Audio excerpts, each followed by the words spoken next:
আসসালামু আলাইকুম। আশা করি আপনারা সবাই ভালো আছেন। তো সকালে ঘুম থেকে উঠে দেখি আমার ওয়াইফাই সিগন্যালে নো ইন্টারনেট দেখাচ্ছে।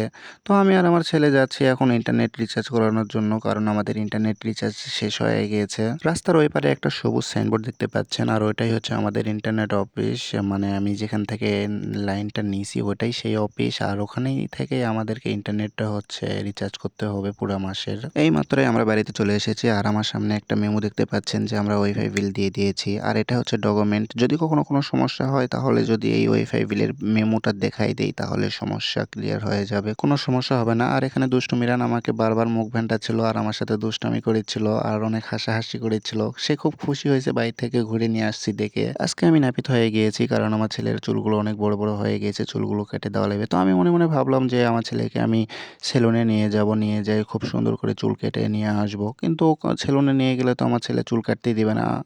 মানে কান্নাকাটি করে একদম অস্থির হয়ে যাবে। যার কারণে আমি ভাবলাম যে আমি বাড়িতে চুলগুলো কেটে দেই আর আমি নিজেই নাপিত সেজে যাই। তো নাপিত সাজার পরে আমার ছেলের চুল যখন কাটতে লাগলাম, আমার ছেলে তো খুব বাহানা শুরু করে দিয়েছে। চুল কাটবে না, অনেক ধরনের অনেক বাহানা। ঘুমাবে, গোসল দিবে, কত ধরনের বাহানা করছিল। তো আমিও আমার ছেলের সাথে বাহানা করছিলাম যে, "তোমাকে বাইরে নিয়ে যাবো, তোমাকে জিনিস কিনে দেবো, তোমাকে আমি ঢাক্কাতে ঘুরতে নিয়ে যাবো।" এরকম ধরনের আমি অনেক বাহানা করছিলাম আর আমার ছেলের চুলগুলো কেটে দিচ্ছিলাম।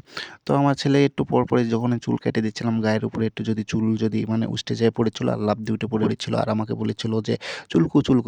মানে চুলকু, চুলকু বলতে হচ্ছে যে মানে চুলকাচ্ছে তার শরীরে চুল পড়ার কারণে। তো মিরান কথা এখনো ভালোভাবে স্পষ্টভাবে বলতে পারে না। তো কথা ভালোভাবেই বলে, সব কথা আমরা বুঝতে পারি। কিন্তু বাহিরের কেউ যদি হঠাৎ করে আমার মিরানের কথা শোনে তাহলে সে বুঝতে পারে না যে মিরান কি বলেছে। কিন্তু আমরা প্রপারলি ভালোভাবে বুঝতে পারি যে মিরান কি বলেছে, কি চাচ্ছে। আমি আগে কখনো কারো চুল কেটে দেই নাই। কারণ আমার আগের কোনো এক্সপেরিয়েন্স নাই চুল কাটার। আর আমি নিজেও জানি না যে আমার ছেলের চুল আমি কি স্টাইলে কেটে দিয়েছি। আমাকে যদি কেউ জিজ্ঞাসা করে যে, "তোমার ছেলের এটা কি স্টাইলে কেটে দিয়েছো?" আমি বলতে পারব না। I am sorry. তো আমি যতটুকুই কেটে দেবো ভালো করে কেটে দেবো। আমার সুন্দর করেই কেটে দেবো। আমার একটা দীর্ঘ বিশ্বাস। অবশেষে মিরানের চুল কাটা হয়ে গেল। আর মিরানের চুল কাটতে লাগে বাপরে বাপ! আমার যে অবস্থা করছে। আর আপনাদের বাসায় যদি এরকম ছোট বাচ্চা যদি থাকে আর আপনারাও যদি এরকমভাবে যদি বাচ্চাদের চুল কেটে দিয়ে থাকেন তাহলে অবশ্যই কমেন্টে বলে যাবেন।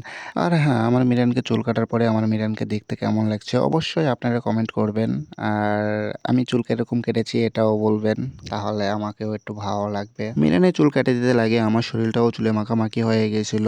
আর ওর শরীরের যে চুলগুলো কেটে দিতে লাগে কুটি চুলগুলো উষ্টে, উষ্টে আমার শরীরে পড়ছিল। আর আমার শরীরে এত পরিমাণে চুলকানো শুরু করে দিয়েছিল চুলকাতে, চুলকাতে তো আমি অস্থির হয়ে গেছিলাম।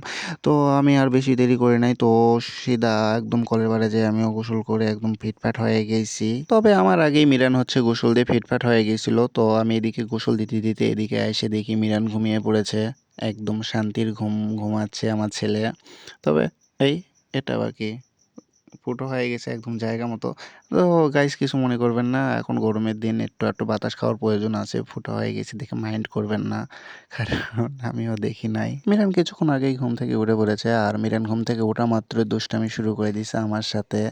সে আমার সাথে একটু বেশি দুষ্টামি করে। আর আমিও মিরানের সাথে ছোট বাচ্চাদের মতো দুষ্টামি শুরু করে দিছি। ও মুখ ভান্টাচ্ছে আমাকে, আমিও ওকে মুখ ভান্টাচ্ছি।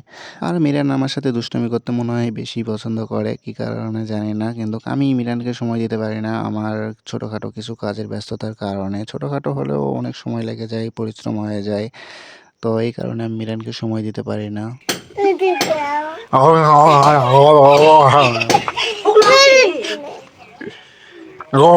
মিরান আমার কোলে চড়ার জন্য আমার পিছনে এইভাবে লাগছে আর আমিও কোলে নেব না দেখে আমি মিরানের সাথে অড় করেছিলাম। দেখি মিরান খুব হাসাহাসি করেছে তো দেখে আমি আরো বেশি বেশি করে অড় করেছিলাম মিরানের সাথে। এই একটা চুলা আর এই একটা চুলা অলরেডি আমার মা ২ টা চুলা বানাইছে। বানানোর পরেও আমার মায়ের চুলা বানায় হাউস মিটে নাই। যার কারণে আমার মা আরো একটা চুলা এখানে বানাচ্ছে আপনারা দেখতে পাচ্ছেন। তো দেখতে, দেখতে অলরেডি এখানে আমার মা আরো একটা চুলা এখানে বানিয়ে ফেলেছে। তো ওই ২ টা চুলার তুলনায় এই চুলাটা অনেক মজবুত আর হার্ডি করে বানাইছে আমি দেখতে পাচ্ছি।